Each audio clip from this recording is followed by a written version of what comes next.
Welcome to the Shreveport Connection with Tommy. This video is on your SmackDown and 205 Live results from July 3rd, 2018. Look, July 2nd birthdays, Bret Hart. He was born 1957. July 2nd also Charles Robinson, Little Nate. He was born 1964. Scotty 2 Hottie. He was born 1973. Barry Windham. July the 4th, 1960. Also on July the 4th, from 1960, Sid Vicious, or Sid Justice for WWE character. WWE NXT North American Champion Adam Cole turned 29 years old, while Hall of Famer Hillbilly Jim turned 65. Former ECW, WWE, and WCW star Jamie Dundee turned 46, and Nasty Boy Jerry Sag turned 53. Jamie Dundee from the tag team PG-13. 2K announced the following update to the WWE Supercard game this week. WWE Supercard celebrates 4th of July with Big Beach Bash update. WWE Supercard is hosting a beach bash for the 4th of July, and you're invited. The 4th of July, enjoy some fun in the sun with a little help from 2K's popular card battling WWE mobile game. Beach Bash is a limited edition update for WWE Supercard, which will become available to all players on iOS and Android starting Wednesday, July 4th. The new promotion is a free to try and is guaranteed to make waves through the WWE universe. In Beach Bash, players will find new ways to add some fireworks to their mobile gaming experience. Most notably, players can start collecting new beach balls and sandcastle items that can be used in the game's Fusion Chamber to create one of the 30 exclusive Beach Bash supercards, all of which may vary from Beast to the recently introduced Goliath tier. The more beach balls and sandcastles collected, the more a player can build up their Beach Bash card collection for in-game use. This promotion begins Wednesday, July the 4th, and concludes on Monday, July 16th. However, players looking to dive into WWE Supercard's new offering can obtain a special Heatwave pack on Tuesday, July 3rd, that will include a one Beach Bash Supercard. WWE Supercard, which is developed by Cat Daddy Games in conjunction with Visual Concepts, is available now to download free of charge on the App Store for iOS devices, as well as the Google Play Store and Amazon App Store for Android devices. Elias noted on Instagram that he is now officially sponsored by Fender. No word yet on if this is a real sponsorship or if Elias was just messing around with, but Fender has not posted anything on July 5th roster, Raw Superstar.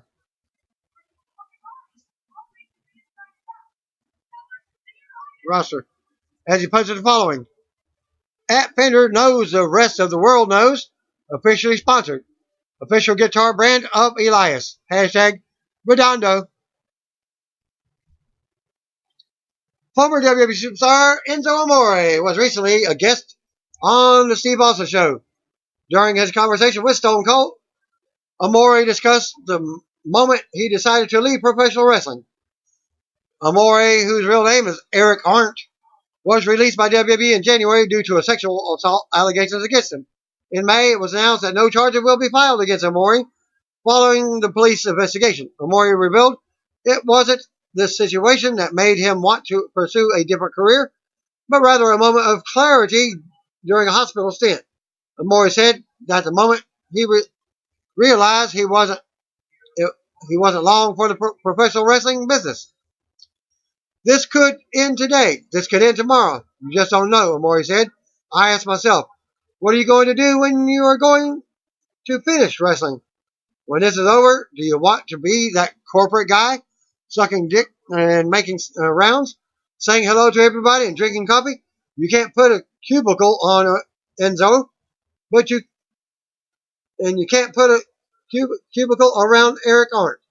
I am an entertainer by all means. I am going to always take stages and will fall on my face with those stages without a care because I'm not afraid to fail. As if you don't know, he is a rapper, entertainer. Amore also discussed what he did during the 4 months after he was released by WWE. He stayed off of social media for the entire time, except for posting a single cryptic message. Amore said he had to endure an ordeal of going back and forth with his lawyers and the police in an attempt to clear his name. The 4 months consisted of me emailing or calling or trying to communicate through my lawyers every day, and that would get back to me 2 weeks later. What happened was that when this girl made this tweet, they realized that this girl made this claim in October, but she was on her way to rehab and popping for drug tests. We didn't take it seriously, so we didn't investigate it. When my lawyers, now I am paying out the yin yang for the lawyers. I don't have money since I was fired. I'm paying these lawyers to try to get in touch with the police to see what is going on, and the only thing that we get is that there was an investigation and my name was brought up, as he explained. Finally, through ridiculous communication, we had to threaten the police. We said that we were going to go to every social media outlet, and Enzo is going to start talking. I am going to start talking to the media because if someone didn't get raped here, you have to let this sit here for 5 months and a tweet is the reason why you have to take action? That's absurd. Finally, we had to pay tens of thousands of dollars for nothing, just to conduct an investigation to prove my innocence. Not to charge me, not to perform an investigation, to bring out charges, just so that I can say to the world that I am innocent. I had to pay for that to get done. Amore said that the reputation in WWE was overblown, and he doesn't believe he would ever made it as far as he did if he truly was a terrible person like he was portrayed to be. He said he had a great working relationship with Vince McMahon, and he worked hard to be a superstar that the company could believe in. Can you look around in WWE? You can say whatever you want about me, but I can look around and say that there wasn't anyone around where you can say that you were sitting next to a piece of crap.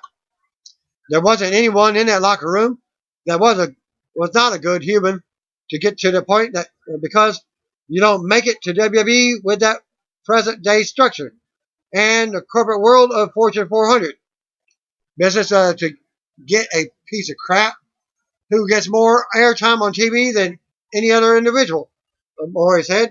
So for a year and a half, I was on 205 Live and Raw. I was on TV more than any other wrestler in the company, meaning Vince McMahon was investing more time in me than any other superstar. Time is money, which means he believed in me. I had a great relationship with Vince McMahon. You think about the guys that I worked along with? They were so shitty humans, as he said. You just don't get there. You just don't make it. To look at my 6-year run, whether they were fed up with my antics or whatever inaccurate assessments that were made, you have the ability to touch people's lives, and I had that opportunity, and I didn't take it lightly. Now, you look at the person who accuses me and look at their track record, you ask yourself, how is the police not doing anything right now? When you found out that I was innocent, y'all found out a week or two later. Innocent in a sense that I didn't have to go to trial. You found out a week or two later. In the meantime, I have a mom, family, and a bank account that is winding down and losing patience.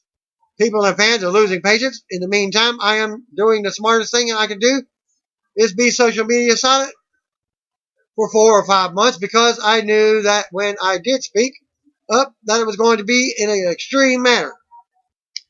Amore said that he doesn't know if anyone from WWE reached out to him after his release because he blocked their number. He said he is nursing a slew of injuries and he has no interest in speaking to anyone from the company. He believes he put his all into the company during his run and he needs some time to recover.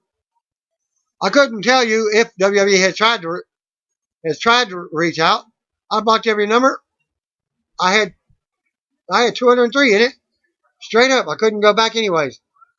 I have sciatica. I can't walk, row. I can't do things physically that I once can do.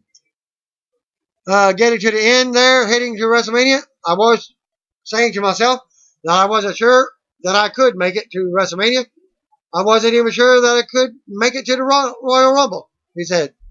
I was so beat up, but I kayfabed the crap out of it. I don't want to go back anytime soon. I need my body to recover. I am not healthy right now. Physically, I can't touch my toes. I used to be able to. I was putting off so many things and burning the candle until the end. When I was a heel and had that title, I was going hard. I was showing up to work. I had a few nights that I didn't have any nights of sleep, but you just couldn't see it on camera. End of his highlights of his interview. He could have said, "I'm not Brock Lesnar. I show up." Hall of Famer Ricky Jack Steamboat underwent hip surgery on Monday in North Carolina. Steamboat tweeted the following after 4 hours of operation, and he commented on Twitter at @real_Steamboat. Got up and walked down the hall about 4 hours after surgery with zero pain. Thanks for all the love and prayers sent my way. Prayer works. Asuka versus James Ellsworth in a lumberjack match has been announced for next Tuesday's SmackDown episode. The Brew Brand Women's Division, will be surrounding the ring. Dark match before SmackDown in Omaha, Nebraska, saw Andre Cien almost defeat Sin Cara. SmackDown opened up with a video package looking at last week's Team Hell No. We're live from the CenturyLink Center in Omaha, Nebraska, which said that Ticketmaster or WWE made a mistake. They advertised a live event, a second live event that was from, it said CenturyLink and gave the address of Bossier City, Louisiana, but it said, had the hashtag Omaha, so you knew it was a typo. So if you tried to get tickets for Bossier City for that event, you would have got tickets for Omaha. They went over to the lineup. Asuka versus James Ellsworth. Champion AJ Styles versus Aiden English for a non-title match. An Independence Day U.S. Open challenge from Jeff Hardy. We go to ring. Renee Young welcomes us to the show. It introduced Team Hell No. Kane and Daniel Bryan. Kane was out first and Bryan was out next to join him on the ramp. They head to the ring together. Renee brings up how they have always been successful despite their complicated relationship. Bryan says that's what is beautiful about their relationship. Sometimes they fight, sometimes they hug, but they always deliver when they are in the ring together, and they are unstoppable. Kane talks about some of their accomplishments together and says they have been through hell, but he can assure us that Team Hell No is back and better than ever. Renee asks Kane why he came back. Kane says Bryan could have a bit of a temper sometimes, and 2 weeks back when the Bludgeon Brothers attacked Bryan. Kane knew he couldn't let it go, and it was just a matter of time before he found himself in trouble. Kane says Bryan always has a demon watching his back. Bryan goes on and says they are back together, and he has no doubt that they will become the new SmackDown Tag Team Champions at Extreme Rules. Fan chant of orgasm, yes. Bryan says Kane wasn't being exactly truthful when he said that he's always watching over Bryan, because last time they were in the ring against each other, Bryan says he remembers Kane trying to end his career. Bryan rants some more about what happened, but Kane tells him not to go digging in the past, and they need to come together for the Bludgeon Brothers. Bryan says Kane tried to kidnap his wife. Kane says tried in the key word. Kane says they have had their differences, but he's always had Bryan's back. Bryan disagrees. Kane insists. They go back and forth with a yes and no chance until the music interrupts. The Usos are out next. Usos remember Team Hell No and get people to say that they're excited that Team Hell No is back, but the Usos do not believe that they deserve a title shot at Extreme Rules. They welcome Team Hell No to the Uso Penitentiary They can't believe Tim Hell No thinks that they deserve a title shot because they're out here hugging. Bryan challenges the Usos to come into the ring and fight now if they think that they can beat Team Hell No. Kane says Bryan means Team Hell No will consider this as a team. Then they get back to the Usos. Bryan asks Kane if he's ready, but then he has to figure it out. Kane says Kane still thinks Bryan is the weakest link. Music interrupts Bryan, and out comes SmackDown General Manager Paige to the stage. Paige says if it's her job to do what's right for the WWE Universe. She said Team Hell No will get their title shot at Extreme Rules, but they have to prove themselves tonight in the main event against the Usos. The Usos will be added to the match at Extreme Rules if they can get a win tonight. Making it a triple threat, the Usos and Team Hell No look on at each other as Paige's music hits. U.S. Champion Jeff Hardy is backstage talking about the bald eagle and how it's a symbol of America. Hardy kicks off the Independence Day U.S. Open Challenge as we go back to a commercial. Back for the break, we see Asuka backstage.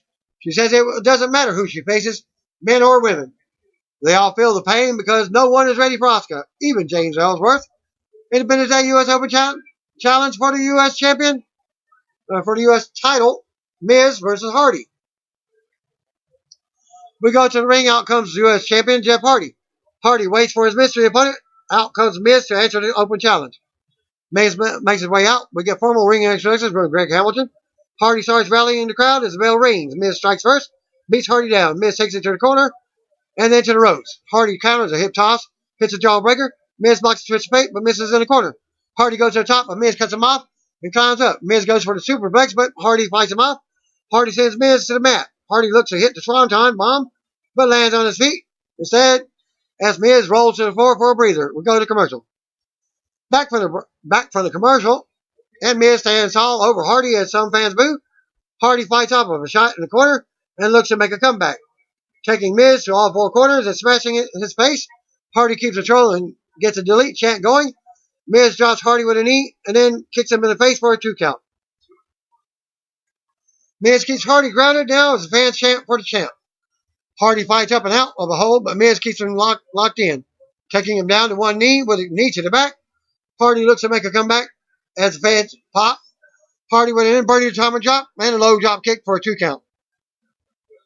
Miz counters with a next kick to the head.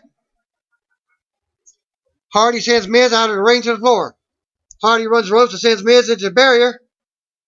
Hardy goes to ringside and runs, leaps off the steel steps at Miz, but Miz sidesteps and Hardy crashes into the barrier. The referee counts while Hardy is down on the outside. Back to commercial. Back for the break, Hardy drops Miz with a big kick to the gut. Miz had the figure 4 applied during the commercial. They fight to their feet and trade shots in the middle of the ring. Hardy blocks the skull crusher finale and sends Miz into the corner. Miz blocks a Hardy-ack arrest. More back and forth. The trade finisher attempts again as Miz nails a big DDT for a 2 count. Miz with the flying clothesline in the corner. Miz goes to the top but lands on his feet as Hardy moved. Hardy goes up top and hits Whisper and Win for a close 2 count. Then Hardy goes for a twist of fate, but Miz counters. Miz drops Hardy and puts his feet on the ropes for the pin, but the referee caught it. Miz thinks he won the title and now argues with the referee. Charles Robinson was the referee. Little late. Miz turns around to a twist of fate from Hardy. Hardy climbs up and nails the Swanton for the win. After the match, Hardy stands tall and raises his title as Miz crawls out of the ring. We go to the announcers and they plug upcoming Extreme Rules pay-per-view on the WWE Network. James Ellsworth backstage looking in the mirror. Ellsworth goes on about men being superior to women and says the battle of the sexes ends tonight when he puts Asuka in her place. Because Mella is money and Ellsworth is expensive. Still to come, the Usos versus Team Hell No with an Extreme Rules spot up for grabs. Also, the New Day's first annual 3rd of July pancake eating contest hosted by Byron Saxton. Back to commercial. By the way, I'm surprised that Ellsworth didn't break the mirror or had a reflection in it.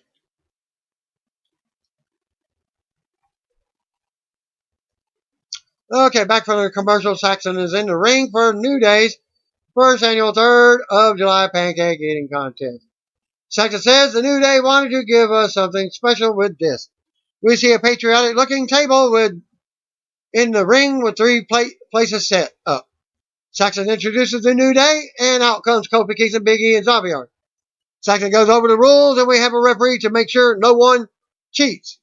They have 5 minutes to eat as many pancakes as possible. They start eating, but the lights go out, and the music of Sanity starts up. The lights come back on, and we see Eric Young, Killian Dane, and Alexander Wolf attacking the New Day from behind. Sanity destroys the New Day. Dane takes Big E out to the floor, sends him into the steel steps.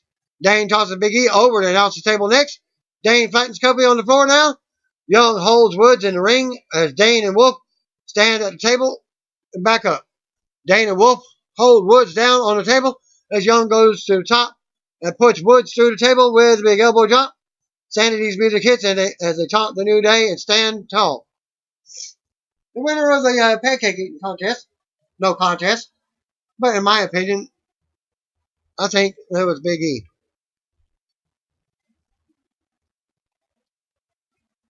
Still to come segment, Team Hell No versus the Usos with Extreme Rules implications, and Asuka versus James Ellsworth back to commercial. Asuka versus James Ellsworth back from the break. Out comes Asuka for the billed as the Battle of Sexes. Ellsworth was out next. The music hits before the match begins. Out comes SmackDown Women's Champion Carmella to the ring. She enters the ring, talks some trash to Asuka while raising the title. Carmella taunts Asuka some more and then joins announcers on commentary. Ellsworth stalls some and does some push-ups in the ring. Asuka's ready to fight as Ellsworth stalls some more. The bell rings and Asuka drops Ellsworth, sending him out to the floor to regroup. Ellsworth finally comes back to the ring. They go to lock up and he ducks. Going behind Asuka with a hold, Asuka gets out, nails Ellsworth with strikes. Ellsworth looks like he's about to throw up, but Asuka smacks him with a stiff spinning back fist. Asuka ends up chasing Ellsworth through the crowd to the back. Referee counts them both out. After the bell, we see Asuka chasing Ellsworth back to ringside area. They come over the barrier, but Carmella takes the advantage and drops Asuka at ringside. Carmella talks some trash and pushes Ellsworth up the ramp. Carmella stands on the ramp with the title as the music hits. Asuka looks on from the ring and she's not happy. We see Kane backstage. Daniel Bryan walks up with papers in his hand. Kane asks if those are diagrams for the match. Bryan says they have no time for diagrams. They need to get on the same page. And to do that, Kane needs to apologize. Bryan starts reading off various incidents from the paper. Incidents that Kane needs to apologize going back to 2012. Kane says he apologizes and Bryan asks for which random incident. Kane says for everything. Kane tries to change the subject and tells Bryan that Usos are at the top of their game right now, but when Team Hell No is on the same page, they create a fire that no one can extinguish. Kane says that then that they will become SmackDown Tag Team Champions. Kane asks Bryan if he's ready for the Usos. Bryan tosses the complaint papers to the floor and starts a yes chant as he's headed out of the locker room. AJ Styles is backstage getting ready for a match. And we get a commercial break. Back from the break, Shinsuke Nakamura versus Jeff Hardy with the title on the line is announced for Extreme Rules. AJ versus Aiden English was up next. We go to the ring. Out comes AJ for a non-title match. Fan chant AJ as he has the mic. Some fans start chanting for Rusev Day now. AJ says he will defend his title against a man that is bigger and stronger than him at Extreme Rules. But what else is new? That's what makes this job fun, and AJ likes proving people wrong. AJ goes on about Rusev until the music interrupts, and out comes the Bulgarian Brute with Aiden English. Rusev enters the ring and cuts a promo on AJ, saying he will beat AJ down and kick him out at Extreme Rules. Then he will move into the house at AJ Styles belt, and he will do it on Rusev Day. The bell rings to start the match, but Rusev gets AJ's attention on the mic, not allowing English to hit a distracted AJ with a cheap shot to start the match. We go to commercial. Back from the break, they're going at it as Rusev watches from ringside. English plants AJ on the mat and covers for a 2 count. English keeps AJ grounded. AJ fights out and hits a clothesline. AJ with a flying forearm. AJ with another big shot into the corner with more offense. AJ then faces Rusev and calls for a Styles Clash, but English counters. As AJ counters that and applies a calf crusher for the win. After the match, Rusev pulls AJ out of the ring by his leg. Rusev sends AJ into the ring post. AJ turns around to a big Machka kick on the floor. Rusev's music hits, but he's not done. Rusev brings AJ back into the ring and stomps on him. Flies the accolade in the middle of the ring. Rusev breaks the hold and stands over AJ as his music starts back up. We go to replays. Still to come segment, Usos versus Team Hell No in the main event. We get a backstage selfie video from the Iconics. Peyton Royce isn't smiling, but she says she's going to expose Becky Lynch for what she is tonight. A has-been. For who never wins when it matters most. Billie Kay also knocks Becky. Peyton says she's going to finish the job Billie recently started.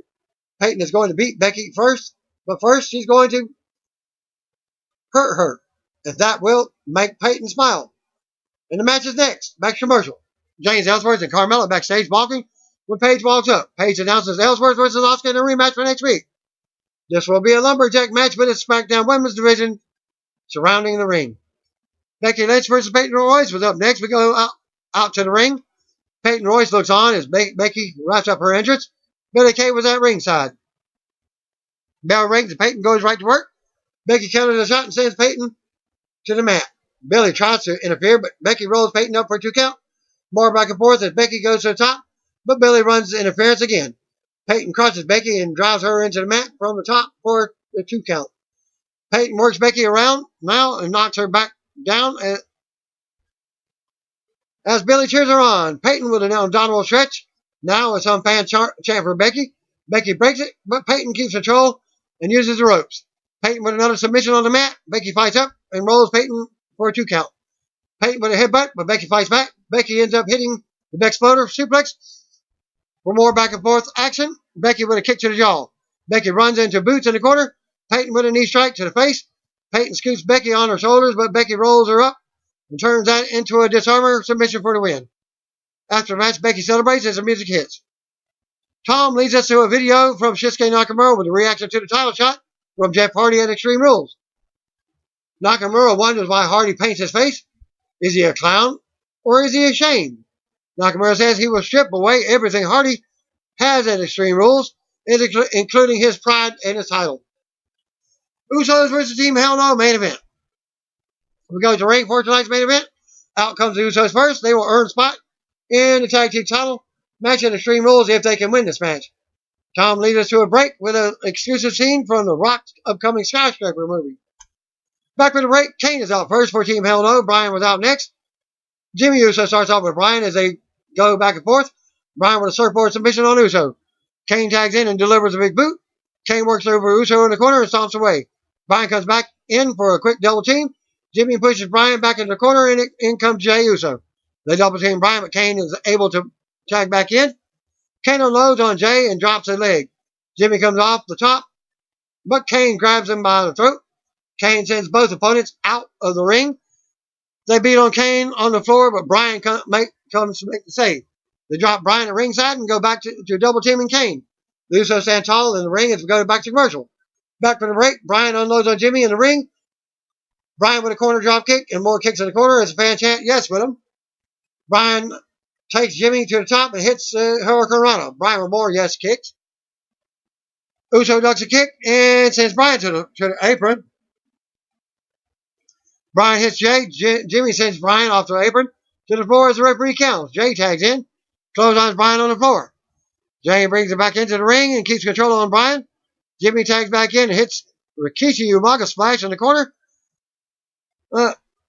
Jimmy with a 2 count. Jimmy keeps Bryan grounded on the mat now. Uso ends up on Bryan's back as he tries to get to Kane for the tag.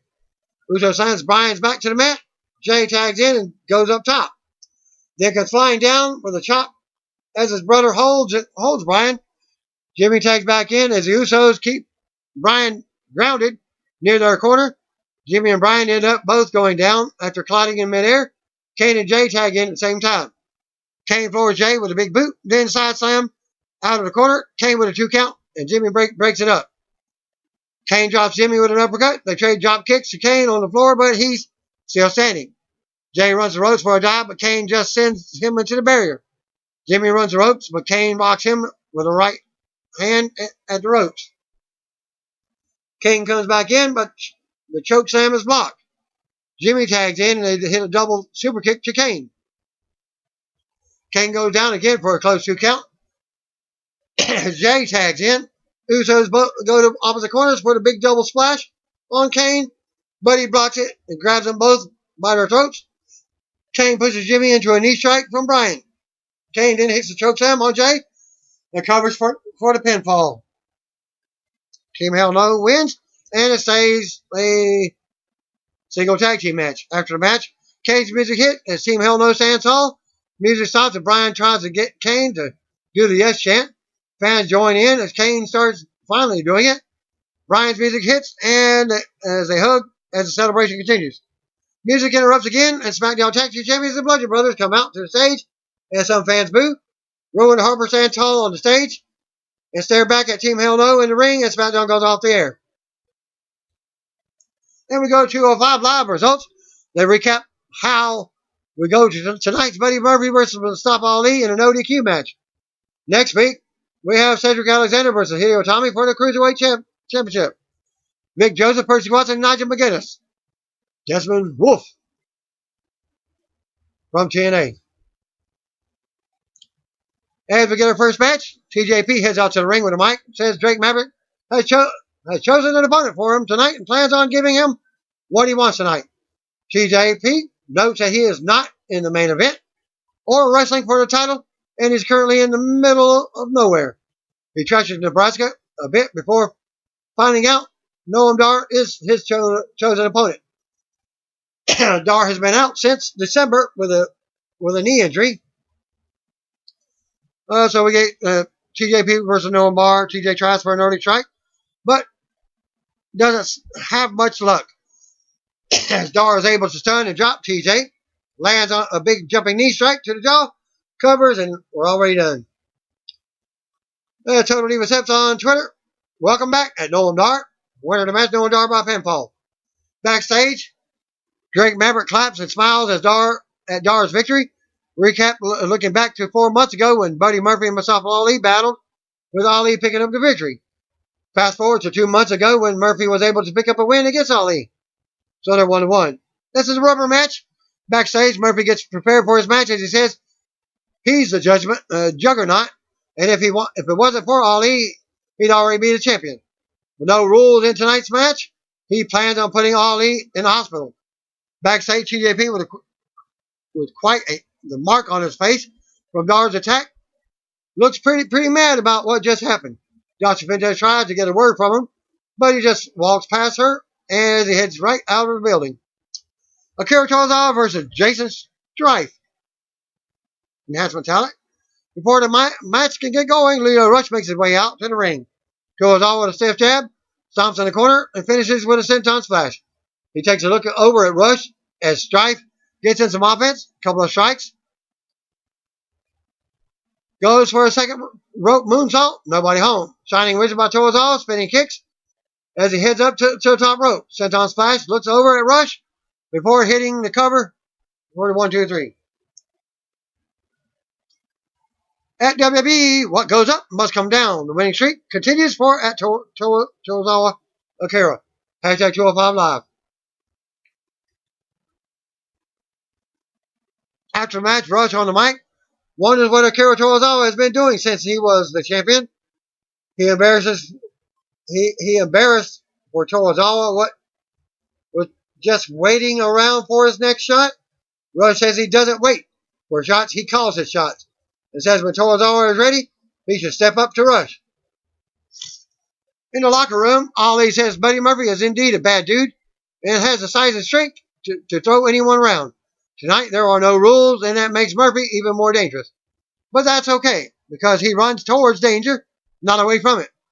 Backstage, Cruiserweight Champion Cedric Alexander says Hideo Itami is walking around using what he's done in the past for opportunities now. He plans on adding Itami's name to his own legacy when they meet next week. Mustafa Ali versus Buddy Murphy in an ODQ match. Murphy gets on the apron and is immediately knocked off. Ali up top and flips down to the floor on Murphy. Ali tosses Murphy in the ring as we get an official start to the match. Murphy tries to bail out to the floor. Ali chases and gets tossed on the announce table. Ali then gets a bunch of chops on Murphy as commentary scrambles.